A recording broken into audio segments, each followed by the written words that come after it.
Ali. Abla. Nima uyushirib olganing? Hech nima.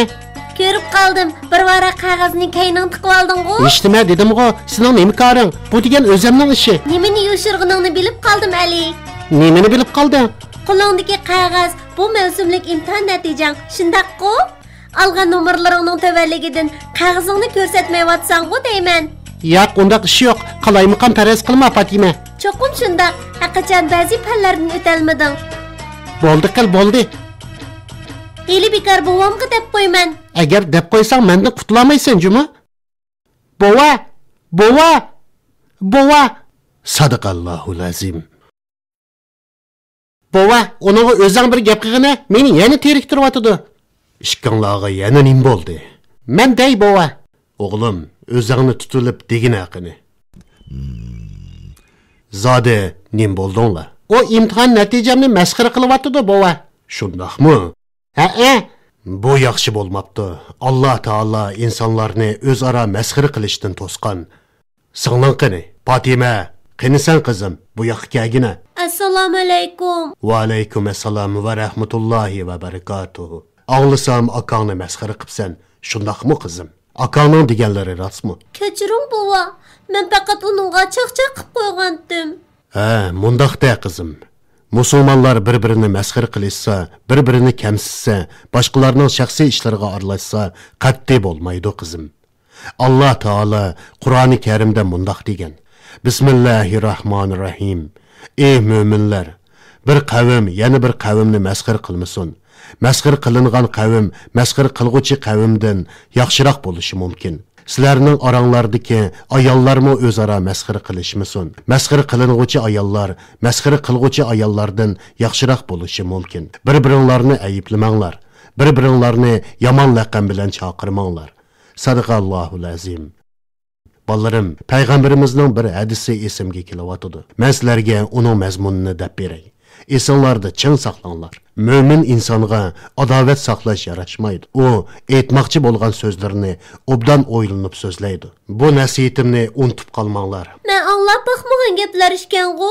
İslam dini bularni insonlar o'zaro azarlashmay inoq o'ssin deb buyurgan. Meni kechiring bova. Men faqat akamga chaqchaq qilishni o'ylabdiman. So'zlarimning uningga bunchavala ig'ir keldiganligini o'ylamabdiman. Qizim, chaqchaqmi joyida bo'lishi kerak. Endi berib akangdan kechirim so'ragin. Ma'qul bova. Islom axloqi nima degan yaxshi ha bova? Islomda buyurilgani bo'yicha yashasaq, hamma ishlarimiz ko'ngildagidek bo'ladi qizim. To'g'ri aytdingiz bova. Meni kechirgin aka. Kechirdim singlim. Bova, endi payg'ambarimiz Muhammad alayhissalomning hayoti haqida yana so'zlab bersangiz bo'pti ekan. Oxirgi bekmi qiziqib qolyapman. Topshirig'inglarni ishlab bo'ldinglarmi? Ha, ishlab bo'ldik. Bova, qani boshlang. O'tgan qatim Abrahaning cherkovga kirgan yeriga kelgan edik.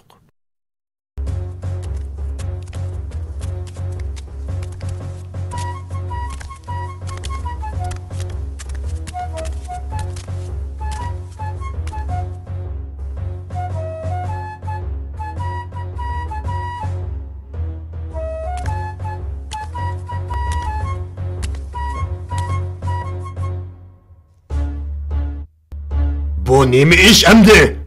Bunu qaysi qap yürek qildi? Bu tunugim bundaq emasdi alilari.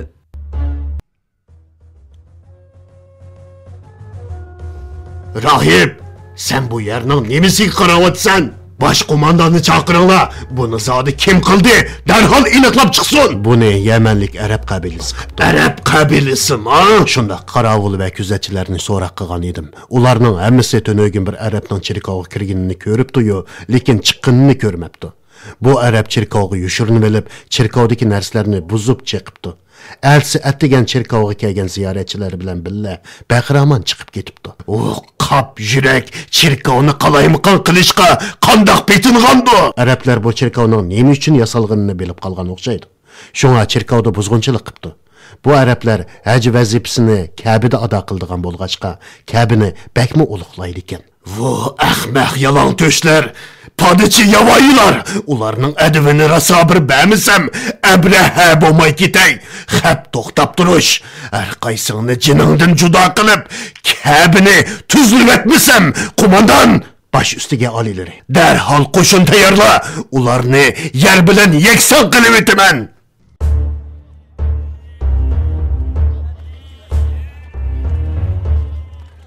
Mana Quraysh qabilasining cho'ng'imi kelib qoldi. O'zdinli so'rayli. Hammanglarga salom, Quraysh cho'nglari. Salomı salam Abdülmutallib. Abdulmutallib bizga yordam qilgin. Jiddiy ish bor deb odam avatib ketgansizlar. Nima ish bo'ldi? Özleri teki xabar tapmagan o'xshaylar. Zodi nima ish bo'ldi? Özleriga Yamandan biror xabar kelmagan o'xshamamdi. Habasistonliklarning ishini da'vatamsan. Albatta shu ish bo'lmamda. Anglasak ular biz tarafga qo'shin tortib kelyapti-dekmish. Bu ishonchli xabarmi? Meningcha mish-mish gapdakmi qiladi. Nim bular, nim emas, shundaqdimi ularga qarshi qurollanib tayyor turganimiz yaxshi. Agar ular Rasululloh qo'shin tortib biz tarafga kelayotgan bo'lsa, qandaqmi qilarmiz? Sizlar qanday qilishni o'ylashyapsizlar? Arab qabilalarining hammasiga xabar qilayli. Yamanliklar kelishdan burun hamma qabila birlashib, ularga qarshi qurollansin. Hamma qabilani birlashtirishga ishonchinglar bormi? Bu Qani esla. Biz arablar ko'chman qabila. Qabilalar har tarafga tarqoqlashib yashaydigan bo'lg'ashqa, har kim o'z ishi bilan mashg'ul. Sirtqi dunyodan bexabar yashaydi. Bundaq vaziyatda ularni qandoqmi birlashtirgili bo'lsin?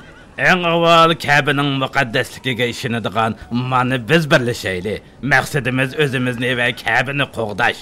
Bu maqsadda cho'qim birlashalaydiganligimizga ishonaman. Kichik ishlardami bir-biri bilan urushib yuradigan bu qabilalarni birlashtirishni shundoq oson jog'lavatamsan. Qo'l qo'shtirib o'ltirishdan ko'p yaxshi-ku. To'xtab turinglar. Abdulmutallib tehi o'z fikrini o'tirg'i qo'ymadi. Meningcha Kabe'ni qo'g'dashdek muqaddas ishni Allohga topshiringlar.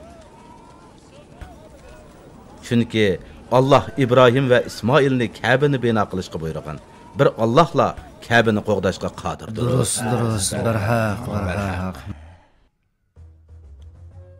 Qo'shin tayyor bo'ldimi? Yo'lga chiqsak bo'lamdi. Tayyor bo'ldi janoblari. Otliq va piyoda bo'lib 60 ming kishilik qo'shin janoblarining buyrug'ini kutib taxt turibdi. Yana bo'ldi. Menga pillarning gapini qil. Jangda muhimi pil. Eng kuchli pildan 13 ni tanladik. Eng cho'ng pilni sapning oldiga tizdik. Pilning ismi mo ko'ndirguchisining ismi mo Mahmud ekan. Mahmud shundoq oliylari. Mahmud. Uni hammasi shundoq atishidi. Bu ism menga faqat yoqmadi. Uning ismi Hasan bo'lsin. Demak, hamma qo'shin tayyor bo'ldi, shundaqmi? Shundaq janoblari. Hamma sizning buyruqlarini kutyapti. Yaxshi. Oxirgi tayyorlik bitsin. Bu yalon go'shtlarning adivini berish uchun yo'lga chiqamiz.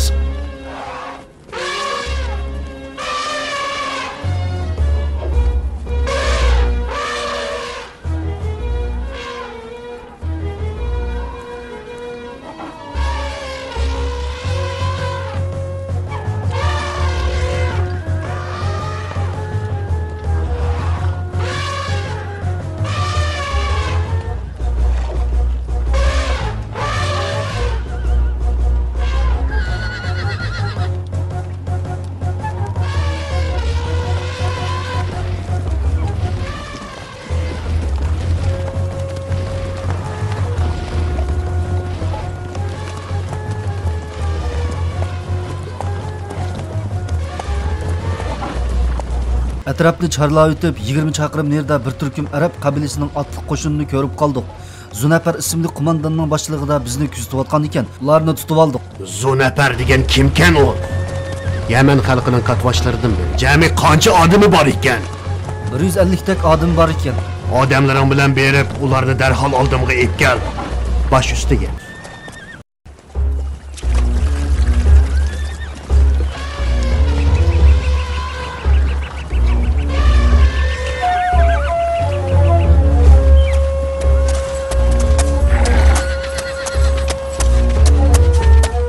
Nima ovoz bu?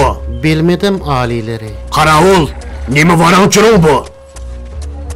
Qo'mondonimiz asirlarni elib kelibdi. Xush kelding, qo'mondon.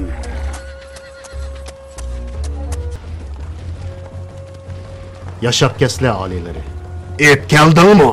Shundaq alileri. Hammasini ep keldi. Yaraysan, qo'mondon. Ularning qo'mondoni nada? Sirtda janoblarni qabul qilishini kutyapti. Uni ep kelinglar.